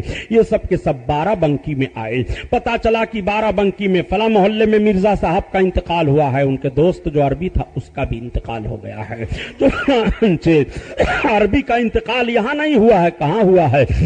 عربی کا انتقال عرب میں ہوا ہے، یہاں پر نہیں ہوا ہے، صرف اطلاع آئی ہے۔ لوگوں نے کہا اچھا یہ بات ہے تو چلو ذرا دیکھو تو۔ مرزا صاحب کی قبر پر گئے تو ملا سراج نے کہا ایسا کرو مرزا کی قبر کھودو، یہاں سے کچھ پتا چلے گا۔ جب مرزا کی قبر کھودی جاتی ہے تو دیکھتے ہیں کہ مرزا کی قبر بھی خالی ہے، مرزا کی قبر میں کوئی ایسا ثبوت نہیں پایا جا رہا ہے۔ لوگوں نے ڈھک دیا، اور ڈھکنے کے بعد کہا اب پتہ نہیں چل پا رہا ہے کہ مرزا کی لاش کہاں گئی۔ عربی کی لاش تو وہاں دکھائی دے رہی ہے، مرزا کی لاش آخر کہاں دکھائی پڑے گی۔ لوگ تش و پنج میں تھے، ملا سراج سوئے تب تک خواب میں دیکھ رہے ہیں، وہی بچی دکھائی دیتی ہے اور کہتی ہے اے ملا سراج، آپ ہمیں بارہ بنکی یا لکھنؤ کے قبرستان میں نہ ڈھونڈیے، میں بارہ بنکی اور لکھنؤ کے قبرستان میں نہیں ہوں، بلکہ جیسے مجھے لکھنؤ کے انگریز قبرستان میں دفن کیا گیا تو عالم برزخ کے کارندوں کو حکم الہی ہوتا ہے، میرا جنازہ جنت البقی میں بھیج دیا جاتا ہے، میں جنت البقی میں ہوں، اور جو عربی مرنے والا عرب میں مرا تھا جنت البقی میں تھا، اسے لکھنؤ میں بھیج دیا جاتا ہے، اسے لکھنؤ سے محبت تھی، وہ لکھنؤ میں رکھ دیا جاتا ہے، مجھے مدینہ والے سرکار سے محبت تھی، مدینہ والے سرکار نے مجھے یہاں بلا لیا ہے۔ آپ ذرا دل کی محبت اور آشنائی کو اپنے ہاتھ پر کنٹرول رکھ کر کے سینے پر ذرا سوچئے، یہ محبت ہے اور یہ لگن ہے۔ انتقال کہاں ہو رہا ہے، جنازہ کہاں پہنچ رہا ہے، انتقال کہاں ہو رہا ہے، اور سکون کہاں مل رہا ہے؟ یہ قرآن کی عظمت ہے۔ وہ بچی قرآن سن کر کے قرآن کی تالیہ بنی ہے، وہ قرآن سن کر کے قرآن سے ہدایت پا گئی ہے، وہ قرآن سن کر کے صاحب ایمان بن گئی ہے، وہ قرآن سن کر کے رسول اللہ کے عشق سے اس کا دل روشن و منور ہو گیا ہے۔ میں آپ سے پوچھنا چاہتا ہوں کہ جو لوگ قرآن پر پابندی لگانے کے لیے سوچ رہے ہیں، لکھنؤ کمشنر کی بچی کی ہسٹری پڑھیں اور دیکھیں، یہی بنیادی وجہیں اب ہماری سمجھ میں آ رہی ہیں کہ جو تم قرآن کی پابندی لگانے کی کوشش کر رہے ہو، اس لیے کہ انسان جب دنیاوی لذتوں سے عاجز و پریشان ہو جاتا ہے تو اس کو دلی سکون چاہیے، اور جب یہ دلی سکون تلاش کرتا ہے تو کسی مذہب میں اس کو دل کا سکون نہیں مل رہا ہے، نہ تو اسے دین عیسوی میں مل رہا ہے، نہ تو اسے دنیا کے کسی مذہب میں مل رہا ہے۔ اگر دل کو اطمینان و سکون بندے کو ملتا ہے تو مذہب اسلام کے قانون سے مل رہا ہے، اس لیے وہ مذہب اسلام کی طرف مائل ہو جاتا ہے۔ ابھی ماضی قریب میں 32 بچیوں نے جرمن میں اسلام قبول کیا ہے۔ ان جب 32 بچیوں سے پوچھا گیا کہ تم لوگوں نے اسلام کیوں قبول کیا ہے کیا دین عیسوی میں تمہارے لیے سکون نہیں ہے؟ کیا دین عیسوی میں تمہارے لیے اطمینان نہیں ہے؟ کیا دین عیسوی میں تمہاری روح کی تازگی کے لیے قانون نہیں ہے؟ تو ان بچیوں نے کہا دین عیسوی میں ہمارے لیے سب کچھ ہے، مگر ہمارے عزت و آبرو کی حفاظت جو دین محمدی کے قانون سے ہمیں مل رہا ہے وہ دین عیسوی کے قانون سے نہیں مل پا رہا ہے، اس لیے ہم سبوں نے دین محمدی کو قبول کر لیا اور ساتھ میں مصلی اور لوٹا لے کر کے ہم جا رہی ہیں، نماز ادا کرتی ہیں۔ یہ قرآن کی برکت ہے۔ آؤ قرآن کو تم کہاں کہاں دیکھو گے۔ سن 1915 کی لندن کے پارک کی ایک کہانی ذرا اپنے ذہن و فکر میں رکھو، جب اس کی ایک لڑکی نے قرآن کو پڑھنا شروع کیا تھا اور وہ قرآن کی تلاوت کرتی رہتی تھی، تو اس کے شوہر نے کہا کہ تم نے تو پہلے کہا تھا کہ میں قرآن جاننا چاہتی ہوں اور اب تم قرآن کو ایسے تلاوت کر رہی ہو جیسے کوئی مذہبی بنیاد پر تلاوت کر رہا ہو۔ اس کی لڑکی نے کہا میں مذہبی بنیاد ہی پر قرآن کی تلاوت کر رہی ہوں، آپ ہمیں قرآن کی تلاوت سے نہیں روک سکتے ہیں۔ اس نے اپنے گھر سے الگ کر دیا، اپنے دونوں بچوں کو اسکیو سے چھین لیا، اپنے میکے چلی جاتی ہے مگر قرآن کو نہیں چھوڑا۔ اسکیو کے خلاف 1915 میں لندن میں مقدمہ دائر کیا جاتا ہے۔ عدالت پر جب پیشی کی جاتی ہے تو اسکیو نے کہا میں قرآن نہیں چھوڑوں گی۔ فوراً جج نے فیصلہ دے دیا کہ اس نے عدالت کی توہین کی ہے، اس کو آگ میں جلا کر کے مارا جائے، مذہب کی بھی توہین کی ہے۔ چنانچہ اسکیو کے لیے سزا متعین کر دی جاتی ہے اور سن 1915 میں لندن کے سب سے بڑے پارک میں آگ جلائی جاتی ہے اور آگ جلانے کے بعد اسکیو کو لایا جاتا ہے اور کہا جاتا ہے دیکھ تجھے اسی آگ کے شعلوں کے نظر کیا جائے گا، تو قرآن پڑھنا چھوڑ دے۔ اس نے کہا نہیں، میں قرآن نہیں چھوڑوں گی، میں قرآن کی بھی ہو گئی ہوں اور صاحب قرآن پر میں ایمان بھی لا چکی ہوں، قرآن کی تلاوت ہم سے نہیں چھوٹے گی۔ سن 1915 میں لندن کے سب سے بڑے پارک میں اسکیو کو آگ کے شعلوں کے نظر کر دیا گیا، جل کر کے خاکستر ہو جاتی ہے، مگر اس نے قرآن کی تلاوت کو نہیں چھوڑا ہے۔ جس نے قرآن کو تلاوت کرنا شروع کر دیا، نہ آگ کے شعلوں کے مقابلے میں قرآن کی تلاوت چھوڑ رہا ہے، نہ تلوار کی دھار کے نیچے قرآن کی تلاوت چھوڑ رہا ہے، نہ مفلسی اور غربت و افلاس کے ماحول میں قرآن کی تلاوت چھوڑ رہا ہے۔ تم یہ چاہتے ہو کہ قرآن کی تلاوت لوگ چھوڑ دیں اور قرآن کو ہندوستان سے نکال دیا جائے، تو قرآن نکل جائے تو پھر ہندوستان عیاشیوں کا اڈا بن جائے۔ ہندوستان کو عیاشیوں کا اڈا نہیں بنایا جا سکتا ہے۔ اب ہندوستان کا ہر ایک انسان، ہندوستان کا ہر ایک بچہ عیاشیوں کے خلاف اور بے حیائیوں کے خلاف اپنے ضمیر کو للکار رہا ہے۔ ہم بے حیائیوں کے قریب نہیں جائیں گے، ہم برائیوں کے قریب نہیں جائیں گے۔ میں پوچھنا چاہتا ہوں کیا ملک کو اسی انداز سے سونے کا چڑیا دیکھنا چاہتے ہو جس ملک کے اندر 1,84,000 عورتیں عصمت فروشی کا دھندا لائسنس کے طور پر کر رہی ہوں؟ آخر ایسے ملک سے یہ برائیاں کیسے دور ہوں گی؟ جب ایک جوان قرآن کی تلاوت کرے گا تو عیاشیوں کے اڈوں کی طرف اس کے قدم نہیں اٹھیں گے۔ جب وہ قرآن کی تلاوت کرے گا تو اس کے نظر و فکر پر سلامتی کا پہرا رہے گا۔ جب وہ قرآن کی تلاوت کرتا رہے گا تو اس کی زبان فکر رہے گی، اس کا ذہن صاف رہے گا، ہر موڑ پر وہ محفوظ دکھائی دے گا۔ قرآن کی تلاوت سے حال یہ ہوتا ہے، قرآن کو مٹانے والے مٹ گئے مگر قرآن نہ مٹا ہے، نہ مٹے گا۔ قرآن کو مٹانے والے پریشان ہو گئے لیکن قرآن آج بھی ہے، قرآن قیامت تک رہے گا۔ یہ ساری دنیا فنا کر دی جائے گی لیکن قرآن کے لیے فنا نہیں ہے، ساری دنیا تباہ کر دی جائے گی لیکن قرآن کے لیے فنائیت نہیں ہے۔ قیامت جب آئے گی تو ساری دنیا فنا کر دی جائے گی، سارے محلات ختم کر دیے جائیں گے، سمندر اور پہاڑ سب ختم کر دیے جائیں گے، یہ زمین تانبے کی بنا دی جائے گی، سارے دریا خشک ہو جائیں گے، پہاڑ روئی کے فائے کی طرح اڑ جائیں گے، سب ہموار زمین ہو جائے گی۔ لیکن جب قیامت قائم ہونے والی ہوگی تو فرشتے عرض کریں گے یہ پروردگار، قیامت جب قائم ہوگی تو ساری دنیا فنا ہوگی، قرآن کیا کیا جائے؟ زمین پر اتر جاؤ، قرآن کو اٹھا لو اور مسجدوں کو اٹھا لو، مسجدوں کو اٹھا لو، جنت کا تاج بنا دو، قرآن اٹھا لو۔ نہ قرآن کے لیے فنا ہے نہ مسجدوں کے لیے تباہی ہے، تو جب قیامت آنے پر مسجدیں تباہ نہیں کی جا سکتی ہیں اور قرآن اٹھا لیا جائے گا تو قرآن آج تم مٹانا چاہو معاذ اللہ مٹ جاؤ گے، قرآن نہیں مٹے گا۔ ہندوستان سے نکل سکتے ہو، قرآن نہیں اب جائے گا۔ قرآن دنیا کے گوشہ گوشہ میں پہنچ چکا ہے، قرآن دنیا کے کونا کونا میں پہنچ چکا ہے۔ قرآن کی آیتیں تلاوت کرنے والے قیامت تک رہیں گے، قرآن نہیں مٹا ہے۔ جن 24 آیتوں کی باتیں کر رہے ہو قرآن سے نکال دی جائیں، ان 24 آیتوں کو نکالنے کی بات کیا ہے؟ قرآن کا ایک زبر نہیں نکالا جا سکتا ہے، تم 24 آیتوں کو سمجھ نہیں پائے ہو۔ ان 24 آیتوں میں سے ایک آیت یہ ہے، یہ تلاوت کیا کرتے ہیں کہ جیسے تمہارے قرآن میں یہ ہے کہ قاتل المشرکون حیث وجدتموہم، تم مشرکوں کو مارو جہاں پاؤ، یہ ترجمہ کرتے ہو، نہیں نہیں تم ان مشرکوں کو مارو جہاں پاؤ. یہ ان مشرکوں سے مراد کون مشرک ہیں؟ مکہ کے لوگ ہیں. مکہ کے مشرکوں کے تعلق سے اس آیت کریمہ کا نزول ہوا تھا. مکہ کے مشرکوں کو مارنے کا حکم ہوا تھا. مکہ کے مشرکوں کے تعلق سے یہ بات ہوئی تھی. آج سب پر تم یہی ٹھونک رہے ہو. اگر یہی معاملہ تھا کہ ہر جگہ مشرکوں کو جہاں پایا جائے قتل کر دیا جائے، تو جب اسلامی دورہ تھا اور اسی بھارت کی سرزمین پر ہم نے 988 برس حکمرانی کی ہے، تو سرما بنانے کے لیے تم نہ رہ جاتے اگر قرآن کی آیت کا یہی مفہوم سمجھا جاتا.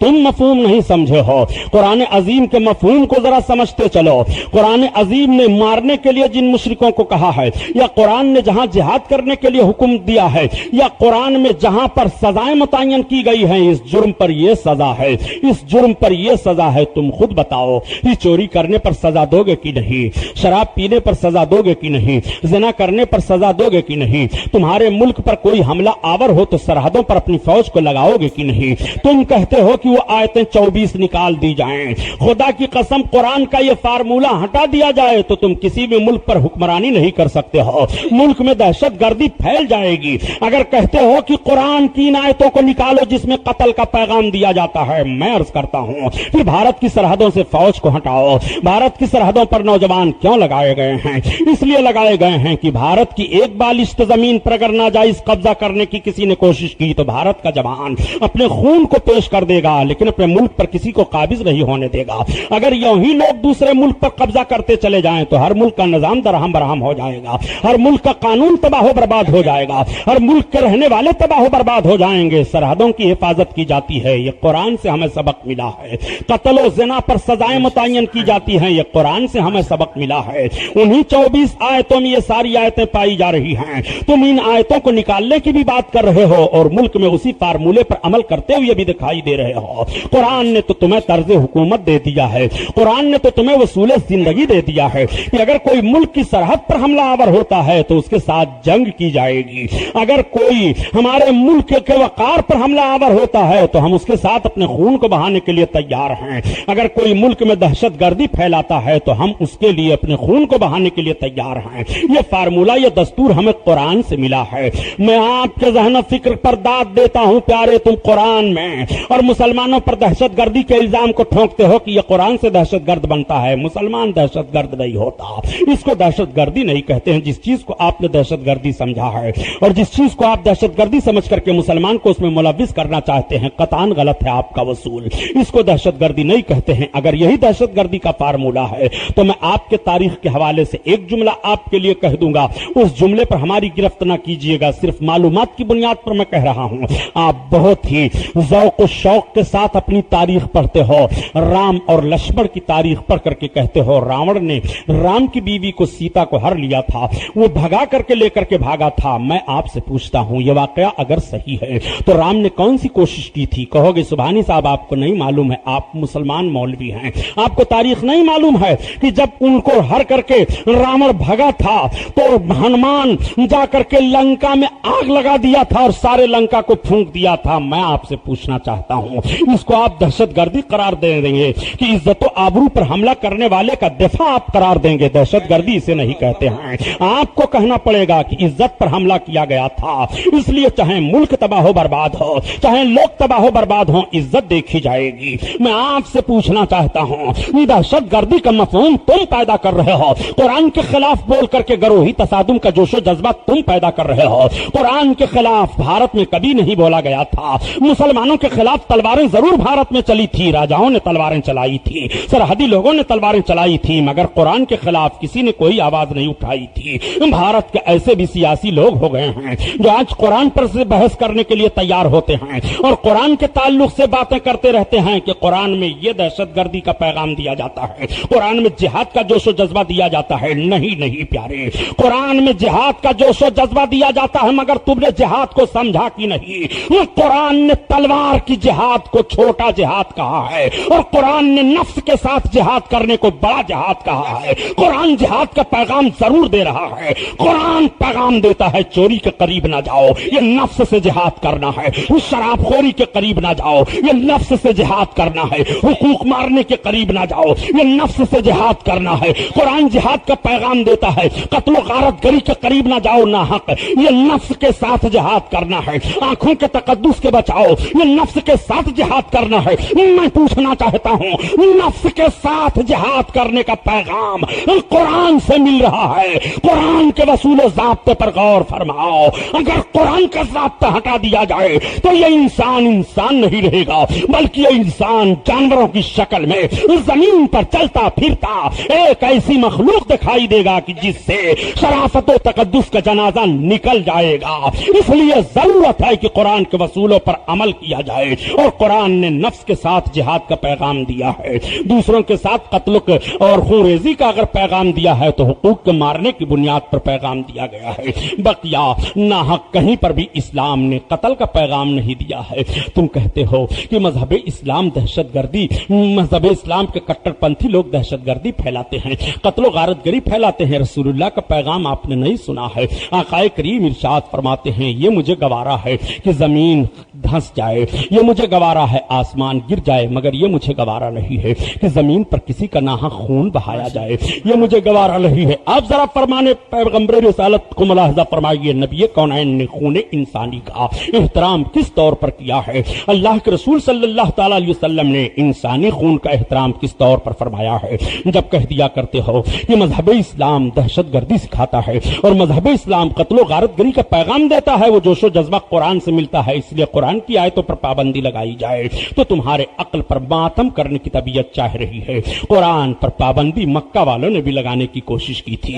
اللہ کے رسول صلی اللہ تعالی علیہ وسلم نے جب مکہ میں قرآن کو تلاوت کرنا شروع کیا تھا تو یہی تو مکہ والوں نے کہا تھا کہ جیسی آیتیں محمد پڑھتے ہیں ایسی ہم بھی تلاوت کر سکتے ہیں، جیسا کلام محمد کہتے ہیں ایسے ہم بھی کہہ سکتے ہیں۔ تو قرآن نے چیلنج کر دیا تھا، فاتوا بسورۃ من مثلہ وادعوا شہداءکم ان کنتم صادقین، تم قرآن کے مثل کوئی صورت لے آؤ۔ تو سارے لوگ اکٹھا ہو گئے تھے، مکہ کے بڑے بڑے فصیح بلیغ لوگ، مکہ کے صاحب زبان، سب اکٹھا ہو کر کے ایک صورت لانے کے لیے کون کہے ایک آیت بھی قرآن کی طرح نہیں پیش کر پائے۔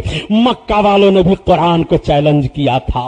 وہی ذہن و فکر تو نہیں لیے ہو، تو مکہ والوں نے جب قرآن کو چیلنج پیش کیا تھا تو وہی مکہ ہے جہاں اسلام کا مرکز جو تصور کیا جاتا ہے، وہی مکہ ہے جہاں سے قرآن کی تلاوت کا پیغام ساری دنیا میں نشر ہوا ہے۔ مکہ میں بھی سارے لوگ مل کر کے ایک آیت نہیں لا پائے بنا کر کے، بڑے بڑے فصیح و بلیغ تھے، وہ لوگ عاجز ہو گئے تو انہیں کہہ دینا پڑا کہ محمد پر جو قرآن نازل ہو رہا ہے یہ کسی انسانی ہستی کی تخلیق نہیں ہے، یہ رب العزت ہی کا کلام ہے، یہ پروردگار عالم ہی کا کلام ہے، چنانچہ واقعہ سنانا مقصد نہیں ہے۔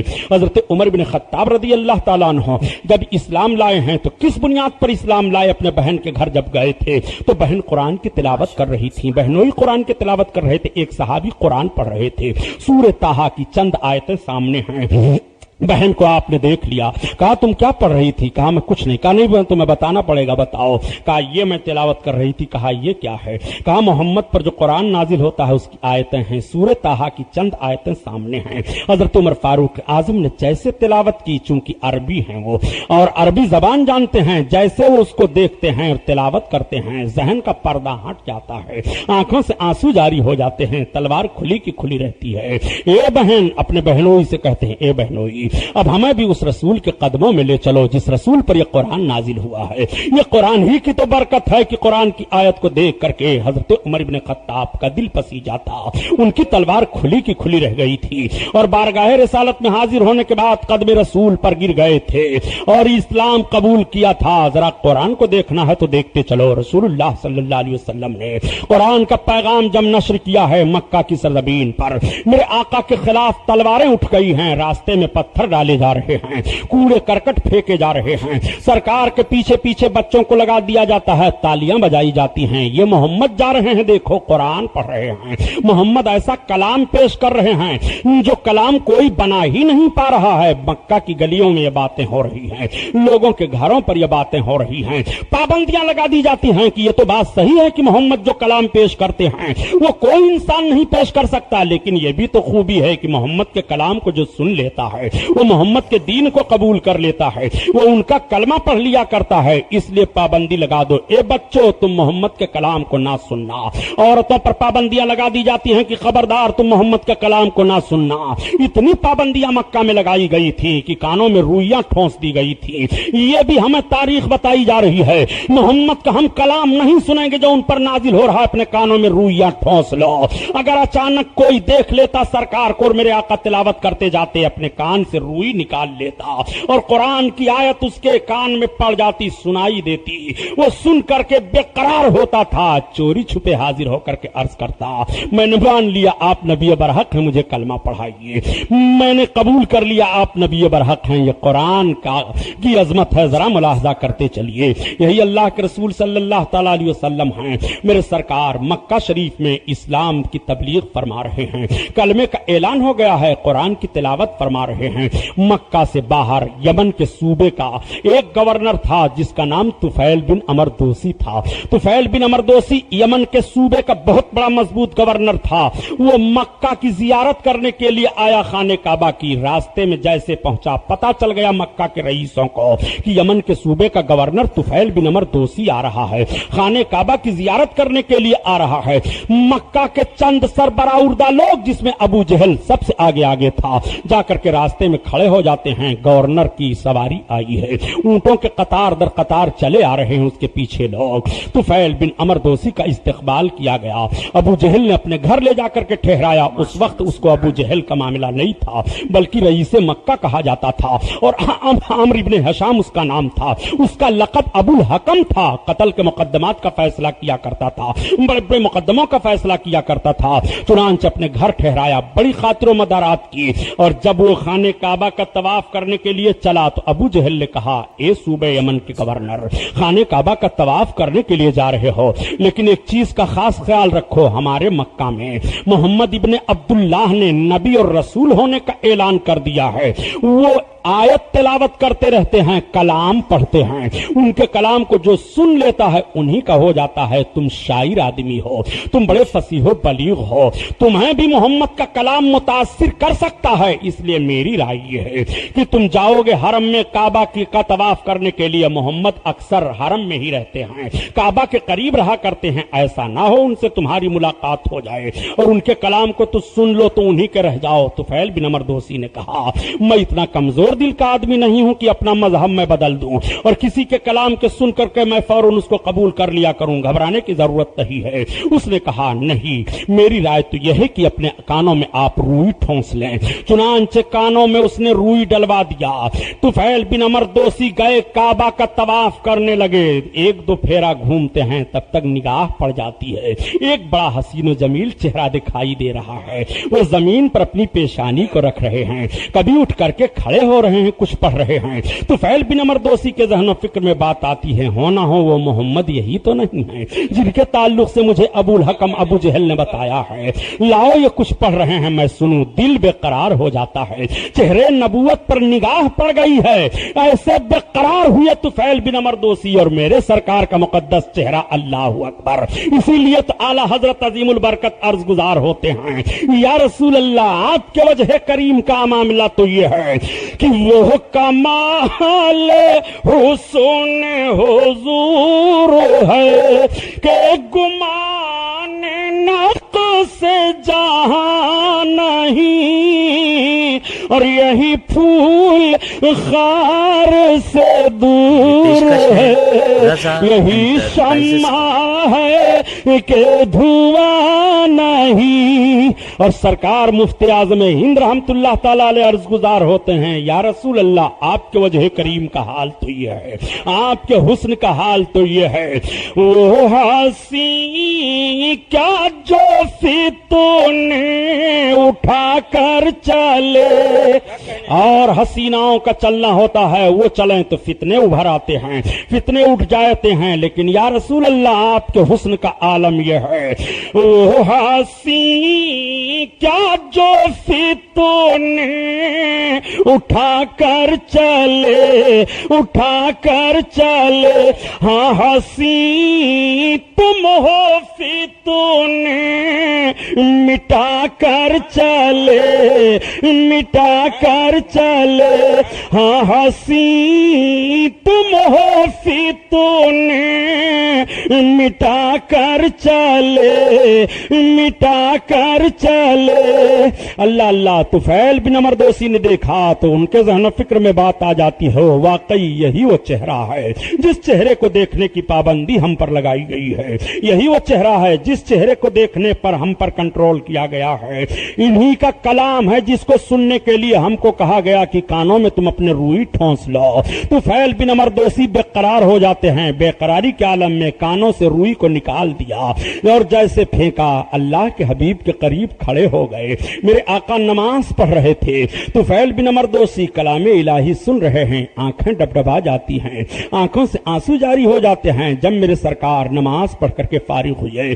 طفیل بن عمر دوسی نے کہا آپ کون ہیں اللہ کے رسول نے ارشاد فرمایا انا محمد بن عبداللہ و انی رسول اللہ میں محمد عبداللہ ہوں اللہ کا رسول ہوں میں اتنا کہنا تھا طفیل بن عمر دوسی نے کہا آپ یہ کیا کر رہے تھے اللہ کے رسول نے فرمایا میں نماز پڑھ رہا تھا یہ نماز کیا ہے اللہ کی عبادت ہے طفیل بن عمر دوسی نے کہا آپ پڑھ کیا رہے تھے کہا میں قرآن تلاوت کر رہا تھا کہا یہ قرآن کیا ہے کہا یہ اللہ کا کلام ہے جو مجھ پر فرشتے کے ذریعہ سے نازل ہوتا ہے طفیل بن عمر دوسی نے کہا پھر آپ تلاوت کر دیجئے مورخین اور محدثین بیان کرتے ہیں کہ اللہ کے رسول صلی اللہ تعالی علیہ وسلم نے سورہ یاسین شریف یا سورہ ملک کی مختصر آیتوں کو پڑھا جیسے میرے سرکار نے پڑھا طفیل بن عمر دوسی کا سننا تھا طفیل بن عمر دوسی کہتے ہیں اے اللہ کے رسول میں نے اقرار کر لیا آپ اللہ کے رسول ہیں آپ اپنا ہاتھ بڑھائیے مجھے اسلام میں داخل کیجئے سرکار کو جیسے یہ کہتے ہیں یا رسول اللہ میں نے آن لیا کہ آپ اللہ کے رسول ہیں اپنا ہاتھ آپ بڑھائیے مجھے اسلام میں داخل کیجئے اب پھر میں آپ کو ایک جملہ دینا چاہتا ہوں کہاں ہیں وہ لوگ جو کہتے ہیں اسلام تلوار کے زور سے پھیلا ہے طفیل بن عمر دوسی صوبہ یمن کے صوبہ کے گورنر کو اسلام کا پیغام کس نے دیا ہے اسلام کی دعوت کس نے دی ہے تمہیں کہنا پڑے گا محمد الرسول اللہ صلی اللہ علیہ وسلم جو قرآن کی تلاوت کر رہے ہیں قرآن کی تلاوت کو سننے کے بعد طفیل بن عمر دوسی کو مان لینا پڑا یہ قرآن جو محمد تلاوت کر رہے ہیں یہ کسی انسان کا کلام نہیں ہے یہ خدا ہی کا کلام ہے اور ان پر نازل ہوتا ہے یہ نبی برحق ہیں طفیل بن عمر دوسی کلمہ پڑھ کر کے اسلام قبول کر لیتے ہیں اسلام قبول کرنے کے بعد طفیل بن عمر دوسی نے اپنے تاج کو اتارا اور اتارنے کے بعد اللہ کے حبیب کے قدموں میں ڈال دیا یا رسول اللہ اب یہ تاج میرے لائق نہیں ہے میں آپ کے قدموں میں اپنا تاج ڈال رہا ہوں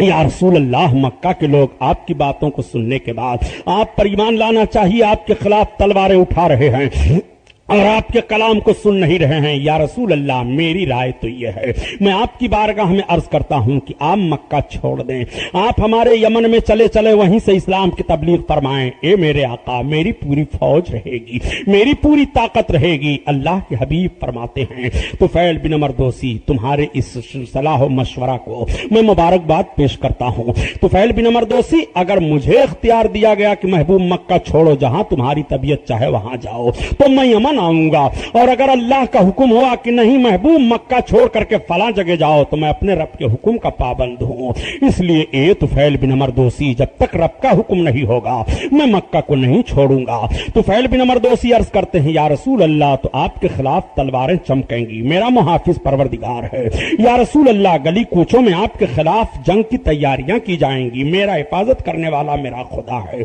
طفیل بن عمر دوسی میں جنگ کی مخالفت سے نہیں ڈرتا طفیل بن عمر دوسی تمہیں معلوم نہیں ہوگا کہ جب میں نے کلمہ کا اعلان کیا تو ہمارے چچا کے پاس مکہ کے سارے لوگ گئے تھے اور کہا تھا اے ابو طالب تمہارا بچہ اگر مکہ کی سرداری چاہتا ہو تو ہم سرداری دینے کے لیے تیار ہیں تمہارا بھتیجا اگر چاہتا ہے کہ مکہ کی کسی شہزادی سے اس کی شادی کر دی جائے تو وہ شہزادی بھی پیش کرنے کے لیے ہم تیار ہیں اگر تمہارا بچہ جو مطالبہ کرے پورا کرنے کے لیے ہم تیار ہیں مگر روک دو اے ابو طالب کہ تمہارا بچہ ابو طالب تمہارا بچہ ہمارے معبودوں کو برا نہ کہے. تو اللہ کے رسول فرماتے ہیں اے طفیل بن عمر دوسی، میں نے ان لوگوں سے کہا تھا دیکھو میں اللہ کا رسول ہوں، اللہ نے جو حکم دیا اس پیغام کو اعلان کروں گا. تم ایک ہمارے ہاتھ میں سورج لا کر رکھ دو اور دوسرے میں چاند لا کر رکھ دو، جب بھی میں اپنی تحریک سے باز نہیں آؤں گا. طفیل بن عمر دوسی ہمیں مخالفت کا کوئی خدشہ نہیں ہے.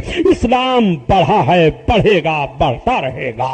اسلام کی فطرت میں قدرت نے لچک دی ہے، یہ اتنا ہی ابھرے گا جتنا اسے دباؤ گے. طفیل بن عمر دوسی اب جب خانہ کعبہ کا طواف کر کے باہر نکلے ہیں تو وہی رئیسان مکہ ہیں جو طفیل کا آتے ہوئے استقبال کر رہے تھے.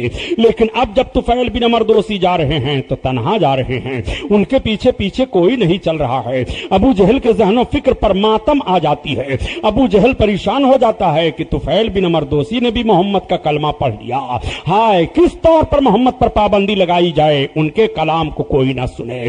قرآن پر کس طرح سے پابندیاں لگائی جائیں، ان کے قرآن کی تلاوت کو کوئی نہ سنے. پورے مکہ کے لوگ پوری طاقت کے ساتھ مخالفت پر تر اتر آئے ہیں، محمد کے بات کو کوئی نہ سننے پائے. میرے آقا بات کون سی سناتے تھے؟ قرآن تلاوت فرماتے تھے اور اعلان فرماتے تھے میں اللہ کا رسول ہوں، ایک خدا کی عبادت کرو. میرے سرکار کا یہی اعلان تھا. اسی اعلان پر تو تلواریں نکل پڑی تھیں، اسی اعلان پر تو صحابہ کو مارا جا رہا تھا، اسی اعلان پر ستایا جا رہا تھا. لیکن مار وہ کھا رہے ہیں، ستائے جا رہے ہیں. رسول اللہ کا کلمہ پڑھ لیا، قرآن کی تلاوت کرنے لگے تو ان کی مقدس زبان سے قرآن کی تلاوت چھوٹ رہی ہے. میں آپ کے ذہن و فکر سے جواب لینا چاہتا ہوں، یہ دور ہے قرآن کی تلاوت کرنے کا. آپ ذرا ملاحظہ فرمائیے مکہ کی سرزمین پر کس طرح سے مخالفتیں کی جا رہی ہیں.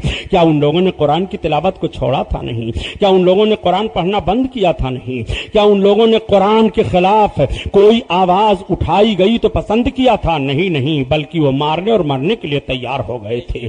میرے رسول صلی اللہ علیہ وسلم پر جو قرآن نازل ہو رہا ہے وہ قرآن برحق ہے. اس کلام کے خلاف ہم جنگ کرنے کے لیے تیار ہیں. یہ ہو ہی نہیں سکتا کہ اس کلام کے خلاف بولا جائے ہم خاموش رہیں. 23 برس تک یہ قرآن نازل ہوتا رہا، لیکن 23 برس کے فرمان میں اور 23 برس کے عرصے میں ہمیں آپ بتاؤ کہ قرآن پر کتنی پابندیاں لگائی گئیں. قرآن رکا نہیں رکا. قرآن پر پابندیاں لگانے میں لوگ کامیاب ہوئے نہیں کامیاب ہوئے. جب پابندیاں لگانے کی کوشش کی گئی تو دیکھا گیا کہ وہی لوگ پھر قرآن کی تلاوت کرتے ہوئے دکھائی دے رہے ہیں. کس نے نہیں قرآن کے خلاف تلوار اٹھایا تھا؟ حضرت عمر بن خطاب اٹھا رہے ہیں، حضرت خالد بن ولید اٹھا رہے ہیں، حضرت اکرمہ ابو جہل کے لڑکے قرآن کے خلاف تلوار اٹھا رہے ہیں. لیکن کیا آپ نے تاریخ نہیں پڑھی ہے؟ یہی وہ حضرت خالد بن ولید رضی اللہ تعالیٰ عنہ ہیں جو قرآن کی ایک آیت کو سننا پسند نہیں کرتے تھے. لیکن یہی حضرت خالد بن ولید ہیں ایک صبح کو اپنے دوستوں کے سامنے حاضر ہوتے ہیں اور کہتے ہیں اے میرے دوستو،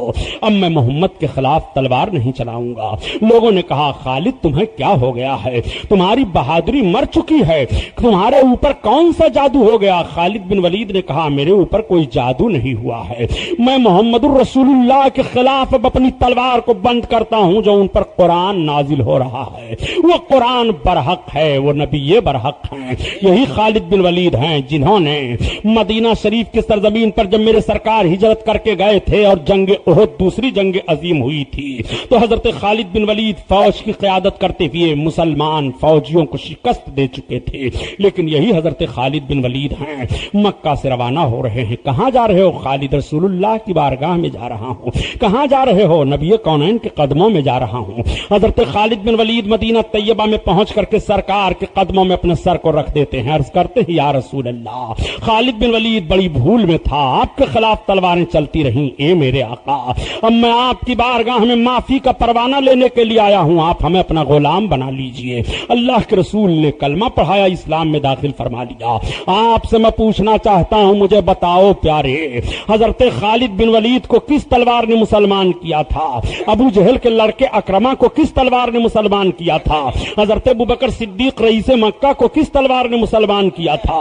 حضرت عبد الرحمن ابن عوف کو کس تلوار نے مسلمان کیا تھا؟ حضرت سلمان فارسی کو کس تلوار نے مسلمان کیا تھا؟ جب تم تلواروں کی باتیں کرتے ہو کہ تلواروں کے زور سے اسلام پھیلا ہے تو میں آپ سے عرض کرتا ہوں بھارت کی سرزمین پر تلوار کے زور سے اسلام نہیں پھیلا ہے، سرکار سیدنا عطائے رسول خواجہ غریب نواز نے نبی کا کردار پیش کیا ہے تب اسلام پھیلا ہے۔ اسلام کے پھیلنے کی بات کر رہے ہو تو دیکھو یہی سرکار غریب نواز ہیں، جب اجمیر شریف سے دلی آتے ہیں تو 35,000 راجپوتاؤں کو کلمہ پڑھایا، اور جب اجمیر سے پھر دلی جانے لگے ہیں تو 35,000 راجپوتاؤں کو کلمہ پڑھا رہے ہیں۔ ایک مرتبہ اجمیر سے دلی آئیں تو 35,000 کلمہ پڑھ رہے ہیں، دلی سے اجمیر جائیں تو 35,000 کلمہ پڑھ رہے ہیں۔ ایک مرتبہ آنے اور جانے میں 70,000 راجپوتاؤں کو کلمہ پڑھا کر اسلام میں داخلہ کیا ہے۔ یہ کس تلوار نے مسلمان بنایا ہے؟ تلوار کے زور سے مسلمان نہیں ہوا ہے۔ مسلمان کوئی بھی اللہ کا بندہ ہوتا ہے تو اسلام کی خوبیوں کو دیکھ کر کے وہ اسلام کا کلمہ پڑھتا ہے، اس لیے کہ مذہب اسلام نے ذات پات کا فرق مٹا دیا ہے، مذہب اسلام نے نیچ اونچ کا فرق مٹا دیا ہے۔ مذہب اسلام نے کلمہ پڑھنے کی بنیاد پر ایک دسترخوان پر جمع کر کے تمہیں پیغام دے دیا، تم ایک دوسرے کے بھائی ہو، کل مومن اخوۃ، ہر مومن بھائی بھائی ہے۔ اللہ کے رسول صلی اللہ علیہ وسلم نے جب یہ پیغام نشر کیا تو ذرا بھائیوں کا جوش و جذبہ ملاحظہ فرماتے چلیے، یہی وہ لوگ ہیں جب مکہ کی سرزمین پر یہی نوجوان چلتے تھے، اگر کسی کا قدم کسی کے قدم سے لگ جاتا تو تلواریں نکل آتی تھیں، اگر کسی کا بازو کسی کے بازو سے ٹکرا جاتا تو تلواریں نکل آتی تھیں، لیکن اللہ کے رسول کا یہی کارنامہ ہے کہ یہی جوان جب میدان جنگ میں اسلام کے دفاع کے لیے جاتے ہیں اور تلواریں چلتی ہیں، وہ زخم کھا کر کے زمین پر گرتے ہیں، پانی لے کر کے پلانے والا پیش ہوتا ہے، لو تم پانی پی لو، تمہیں پیاس لگی ہے، زخم کافی لگ گیا ہے، خون جسم سے بہ رہا ہے، تو ایسے زخم کے حالت میں بھی جوان زمین پر لیٹا ہوا ہے، ہاتھ سے تلوار چھوٹ گئی ہے، کئی زخم جسم پر لگے ہیں، خون جاری ہے، آنکھیں ڈبڈبا رہی ہیں، زبان خشک ہو چکی ہے، مگر پھر بھی پوری طاقت جمع کرنے کے بعد بولتا ہے، اے مجھے پانی پلانے والے، میرے بغل والے بھائی کو پانی پلا دو۔ اور جب بغل والے بھائی کو پانی پلانے کے لیے پانی پلانے والا پہنچتا ہے تو وہ بول پڑتا ہے، میرے تیسرے بھائی کو پانی پلا دو، وہ مجھ سے زیادہ پیسہ ہے۔ اس طرح سے ہم جب تاریخ کا مطالعہ کرتے ہیں تو پتا چلتا ہے پانی پلانے والا میدان جنگ میں 9 زخمیوں کے پاس پانی لے کر کے جاتا ہے، اور ہر زخمی یہی کہہ دیتا ہے، پہلے میرے بھائی کو پانی پلا دو، پہلے میرے بھائی کو پانی پلا دو۔